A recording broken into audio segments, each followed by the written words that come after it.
The Daily Stoic is a modern guide to ancient wisdom, offering readers a daily dose of Stoic philosophy through 366 short meditations, one for each day of the year. Drawing from the works of great Stoic thinkers like Marcus Aurelius, Seneca, and Epictetus, the book distills their timeless teachings into practical, accessible reflections on how to live with clarity, purpose, and resilience. Each page presents a thought-provoking quote followed by a modern interpretation that helps readers apply the principle to everyday challenges, whether it's dealing with stress, making tough decisions, or simply becoming a better version of themselves. It's not just a book, but a companion for anyone seeking calm and courage in the face of life's ups and downs. About the author. Ryan Holiday is a best-selling author, marketing strategist, and one of the most prominent modern voices in Stoic philosophy. Known for his ability to translate ancient wisdom into actionable guidance, Holiday has written numerous influential books, including Ego is the Enemy, The Obstacle is the Way, and Stillness is the Key. He began his career in marketing at American Apparel, but later pivoted toward writing and speaking, where he found his true calling. Through the Daily Stoic and related works, Holiday has introduced millions to Stoicism, emphasizing how its principles can lead to a more grounded, focused, and meaningful life in today's fast-paced world. Once upon a time, in a world filled with noise, rush, and endless choices, people began to feel a quiet ache inside. They searched high and low for peace, for wisdom, and for some kind of compass to guide them through their days. And that's when a whisper from the past returned, an old voice, steady and calm, offering strength without shouting. It came from the ancient Stoics, philosophers who once walked the stone-paved streets of Rome and Athens, and whose ideas would one day be carried by a modern storyteller named Ryan Holiday. This storyteller didn't bring fire or magic tricks. He brought pages, simple, thoughtful pages that spoke of courage, patience, and living rightly, one day at a time. In a world craving clarity, he offered something beautifully ordinary, a daily reflection rooted in ancient thought, but framed with the language of now. The story begins with a thought as old as time, that we do not control what happens to us, but we do control how we respond. The Stoics believed this was the key to freedom, not in changing the outside world, but in mastering the inner one. And so each morning a person could wake up, open the book, and find a short message that steadied their hands and cleared the fog from their mind. One day the reflection might be about discipline, reminding the reader that their emotions are like wild horses. They don't need to be silenced, just guided. The next day, the words might speak of fate, and how we must learn to embrace what life brings instead of clinging to what we wish it would be. There was something grounding in these little messages, as if the voice of an old friend was sitting beside you, saying, "Yes, the world is wild, but you can face it with calm." In these gentle daily visits, the voice would speak of wisdom, not the kind you earn from diplomas or long lectures, but the kind that comes from seeing clearly. It would talk about pausing before speaking, listening more than arguing, and observing without needing to judge. And the stories that came with these ideas were not grand tales of kings or warriors, but quiet moments of men reflecting in exile, or teaching in market stalls, or walking alone with their thoughts. There was something deeply human about them. One morning, the message was about courage. Not the kind where you run into battle, but the courage to face discomfort, to tell the truth even when it's hard, to keep going when no one is clapping. The Stoics believed that bravery wasn't a moment but a way of living. It was in every small choice, in resisting gossip, in admitting your flaws, in forgiving someone who never said sorry. And then there were the meditations about time. The ancient thinkers saw time as a precious flame burning quietly, never stopping, never coming back. They urged the reader not to waste it. Don't delay your life, the voice would whisper. Don't wait for permission to start becoming who you want to be. Each page was a little lantern, lighting the way toward a more intentional life. There was also talk of death, but not in a cold or morbid way. It was presented as a teacher, a reminder that life is a limited gift. Knowing that our days are numbered makes them more beautiful, not less. It teaches us to be present, to let go of grudges, and to speak our love freely. For the Stoics, death was not something to fear, but something to honor, because it gave life its shape. As the days turned into weeks, the reflections began to stitch themselves into the reader's thoughts. They weren't just something you read and forgot. They started to live inside you. When frustrations came, long lines, harsh words, disappointments, the voice would return, soft and steady. You control how you respond. Choose well. When temptations appeared, laziness, anger, pride, the words were there again. This is your test. Show your strength. It was like learning to live on purpose, not with grand, sweeping changes, but with small, steady shifts. Just as the river shapes the stone, not by force, but by persistence, the daily reflections began to carve a quieter, wiser path through the reader's mind.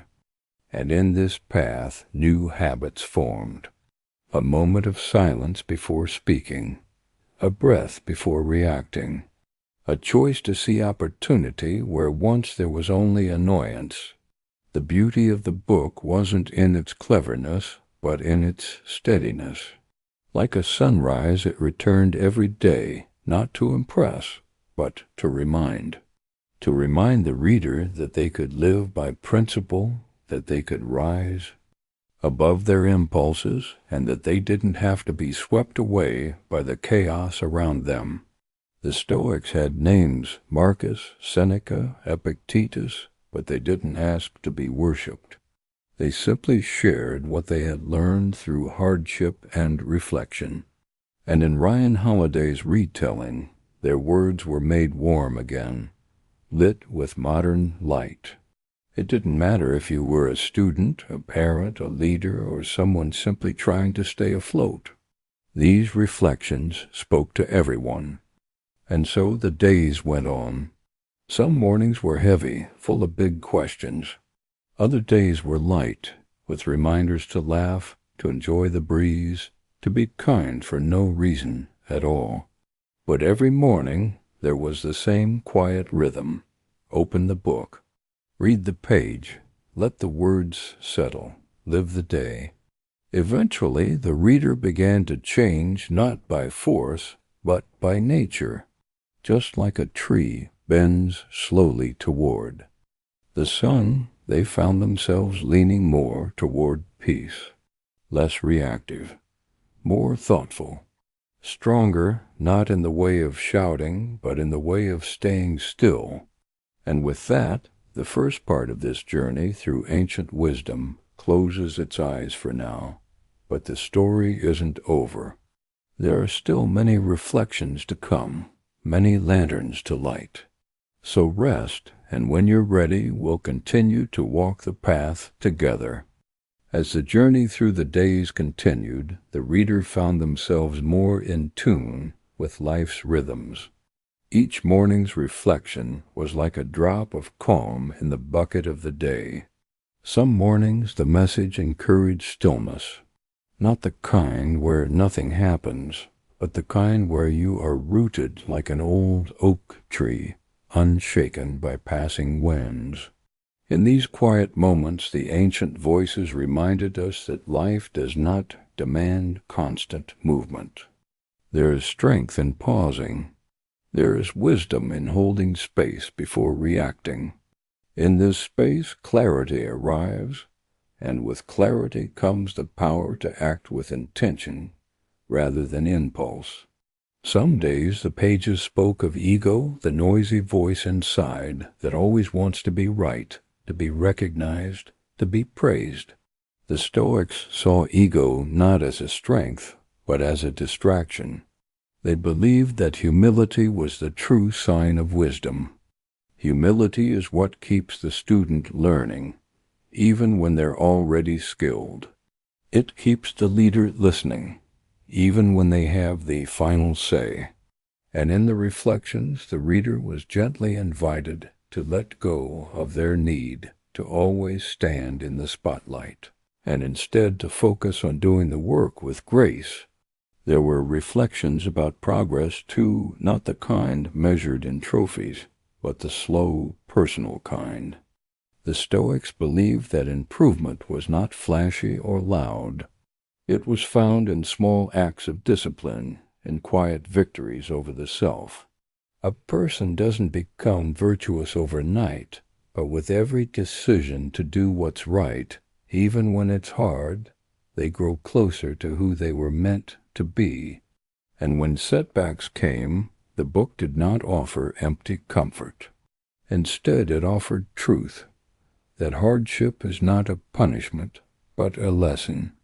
The Stoics believed that obstacles are not blocks, they're paths. They taught that adversity was life's way of shaping the soul, like fire strengthens steel. And so each trial became an invitation. Not why me, but what will I learn from this? One day the reflection was about anger. It explained that anger is like a fire that burns us before it reaches anyone else. The Stoics did not suggest we suppress it, but that we learn to understand it. Behind every spark of rage is usually pain, fear, or unmet expectations. And when we pause and explore what's really happening beneath the heat, we find the chance to respond differently, with strength, with calm, with clarity. Another day, the reflection gently spoke about envy. It reminded the reader that comparing their path to another's only leads to sorrow. Each life is its own journey. What someone else has, fame, fortune, praise, doesn't change the value of your own story. Instead of looking sideways, the Stoics said, look inward. Ask, am I doing my best? Am I being honest? Am I growing? That is where fulfillment lives. And then came the reminders about desire. The world is full of glittering things, new possessions, new praise, new experiences. But the Stoics warned not to chase endlessly, thinking happiness lies just beyond the next want. Lasting peace doesn't come from getting everything, but from needing less, from finding joy in simplicity and purpose in serving others. Each day the reflections tied back to one central truth, that we are responsible for our character, not our circumstances, not our luck, but how we carry ourselves through the journey. We don't control the wind, but we can adjust our sails.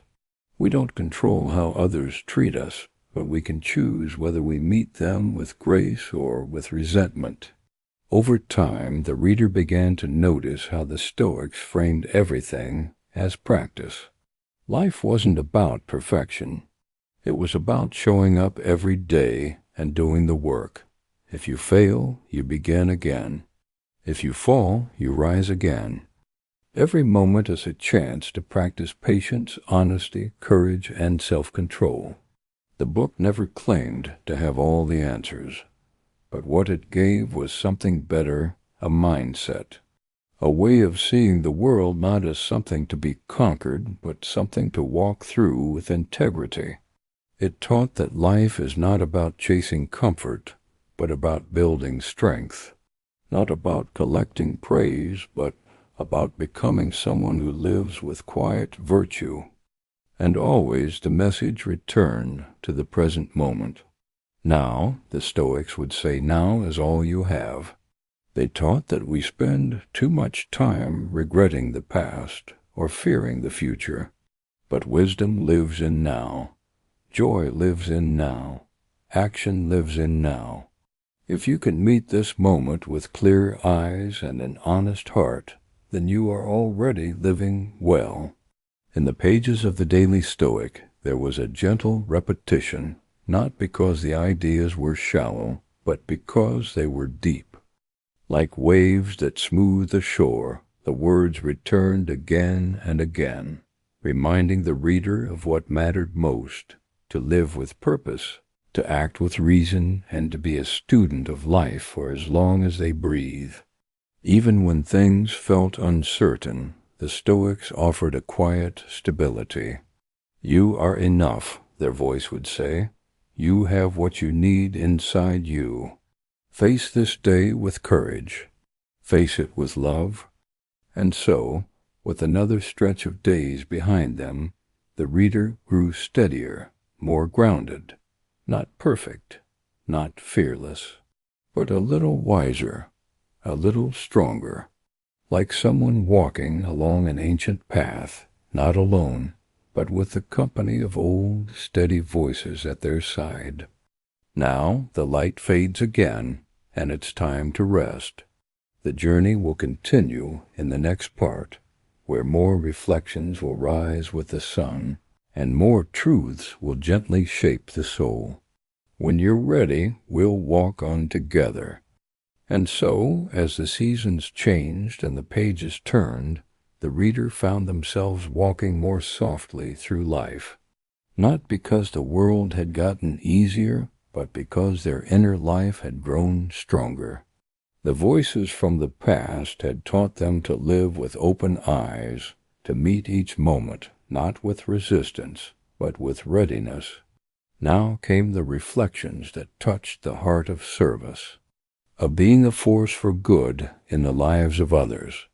The Stoics believed that a life well lived was not measured by comfort or applause, but by how much it helped, healed, and lifted. They taught that virtue was not something abstract, but something that showed up in how you listened, how you forgave, how you stood up for what was right, even when no one else did. One day, the message gently reminded the reader that kindness is not weakness. In fact, it takes great strength to respond with compassion when it would be easier to be cruel.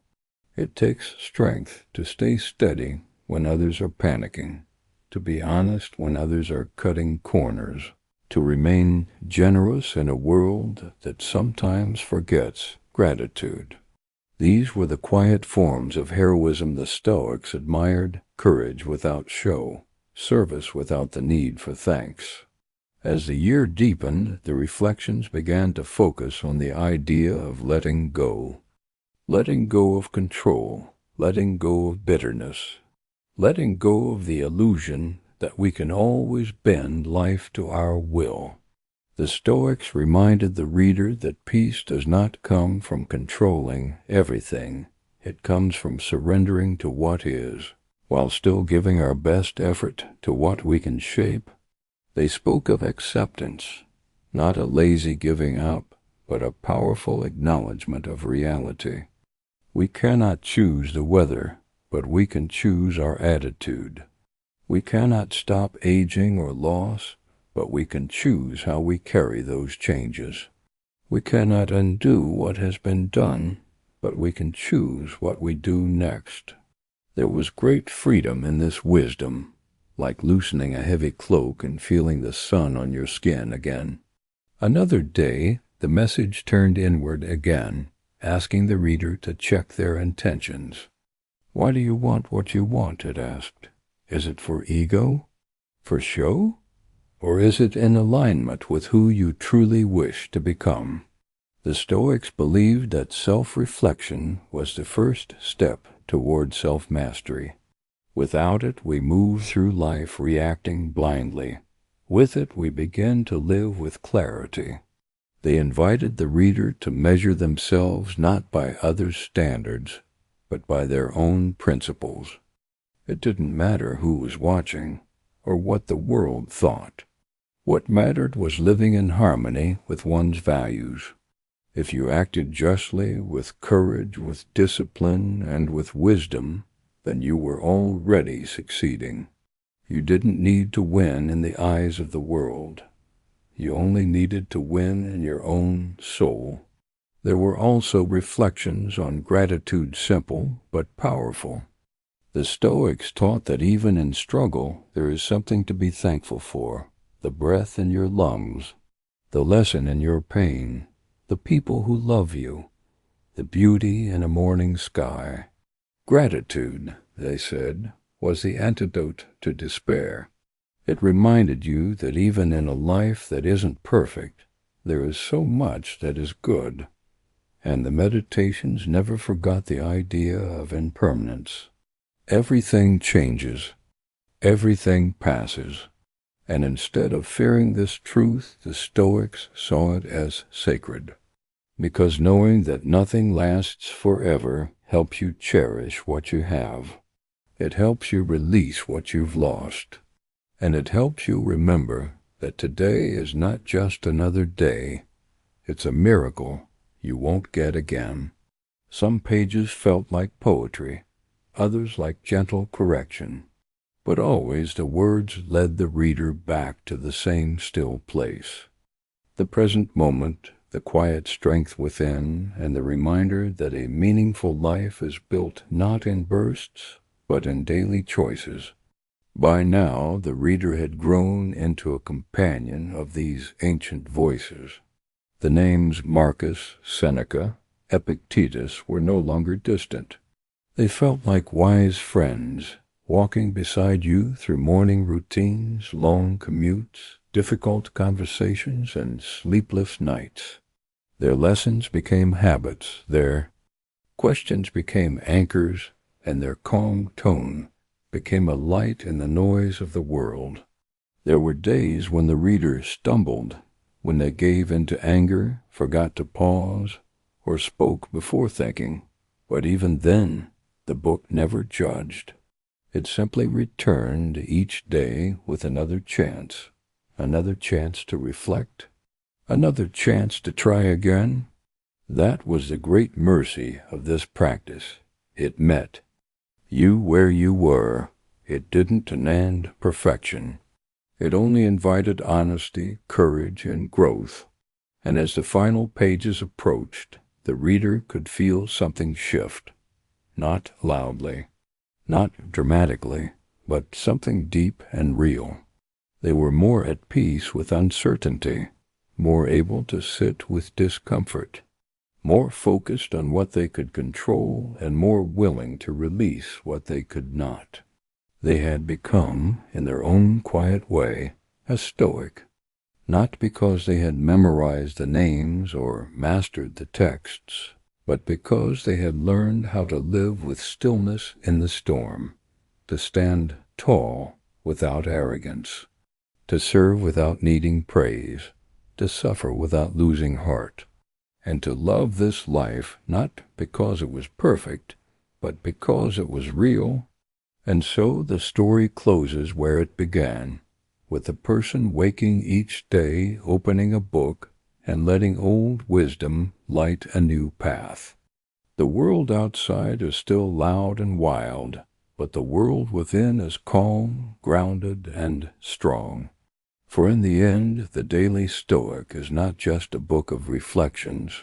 It is a way of life, a quiet revolution of the heart, a return to what has always mattered: character, courage, kindness, and the steady practice of becoming who we were always meant to be. If this story brought you clarity, calm, or comfort, we invite you to stay connected, Subscribe for more timeless wisdom, gently told. And don't forget to turn on notifications so you never miss your next mindful journey.